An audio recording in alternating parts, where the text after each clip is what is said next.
गृह राज्य मंत्री नित्यानंद राय ने आज आरएलजेडी नेता उपेंद्र कुशवाहा से उनके आवास पर जाकर मुलाकात की। बंद कमरे में दोनों नेताओं के बीच हुई इस मुलाकात में राजनीतिक मंत्रणा हुई है। मुलाकात के बाद दोनों नेताओं ने महागठबंधन में टूट का दावा करते हुए कहा है कि कई मंत्री और सांसद उनके संपर्क में हैं।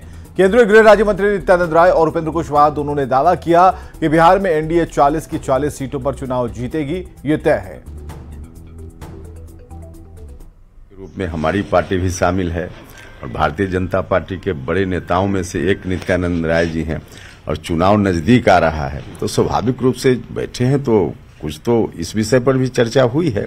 क्या मायने निकाले जाए? नहीं, मायने का कुछ नहीं निकालना है। एनडीए को कैसे हम लोग मजबूत करें इस पर बात हुई है ताकि बिहार में 40 में 40 नरेंद्र मोदी जी की झोली में हम लोगों को देना है। तो इसके लिए तो हम लोगों को बैठते रहना पड़ेगा, बात करते रहनी पड़ेगी। जब कौन पार्टी कितनी सीटों पर लड़ेगी यह कोई विषय नहीं है। 40 एनडीए लड़ेगा यह तो तय है। जीतेगा कितना? 40 में 40 हम लोग जीतेंगे और उस हिसाब से हम लोगों की स्ट्रेटजी बन रही है। जेडीयू तो अब बिल्कुल समाप्त पार्टी है ना। जेडीयू बिल्कुल जो दिख भी रहा है, सब लोग उसमें जो बड़े नेता हैं कहीं न कहीं या तो इनसे संपर्क में है, हमसे संपर्क में है या कहीं और संपर्क में है। अरे अब नाम बताना मुनासिब नहीं है नवीन।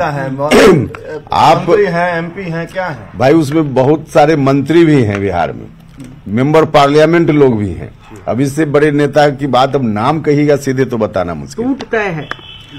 तो हम जब एनडीए के मजबूत साथी के घर आकर एक तो रिश्ता और दूसरा एनडीए का रिश्ता, उसमें आज हम लोग सुबह आए हैं, चाय पिए थे और जब बैठते हैं तो माननीय उपेंद्र जी ठीक ही कहे हैं कि 40 की 40 सीट हम सब जीतेंगे। तो बैठे हैं तो कुछ न कुछ तो राजनीतिक चर्चा होगी। 40 की 40 सीट जीतेगी। और नित्यानंद राय के जेडीयू में टूट के दावे पर डिप्टी सीएम तेजस्वी यादव ने पलटवार किया। तेजस्वी यादव ने कहा कि कौन क्या बोलता है नहीं बोलता है सब बेकार की बात है। एक बात समझ रहे, कौन क्या बोलता है नहीं बोलता है, जो बेकार की बातें बोलता है, जिसके पास कोई तथ्य नहीं है, कोई सच नहीं है, उस पे हम टिप्पा टिप्पणी नहीं करते हैं। इस बात को कोई मतलब है क्या? तो इसलिए 5 अगस्त 2021 को हरियाणा के सोनीपत दिल्ली बॉर्डर से सटे औद्योगिक इलाके में 2 नाबालिग बहन को की मां के सामने गैंगरेप और हत्या मामले में हरियाणा के 4 आरोपियों को फांसी की सजा सुनाई गई है। सोनीपत कोर्ट ने जिन दोषियों को फांसी की सजा सुनाई है उसमें एक समस्तीपुर के सिंधिया थाना क्षेत्र अंतर्गत बड़ा गांव के धनेश्वर पंडित का बेटा राम सुहाग पंडित है, लेकिन राम सुहाग के पिता उसे नाबालिग बताते हुए निर्दोष बता रहे हैं। सर, हमारा बच्चा तो अभी नाबालिग था, वो तो 8वां में पढ़ रहा था।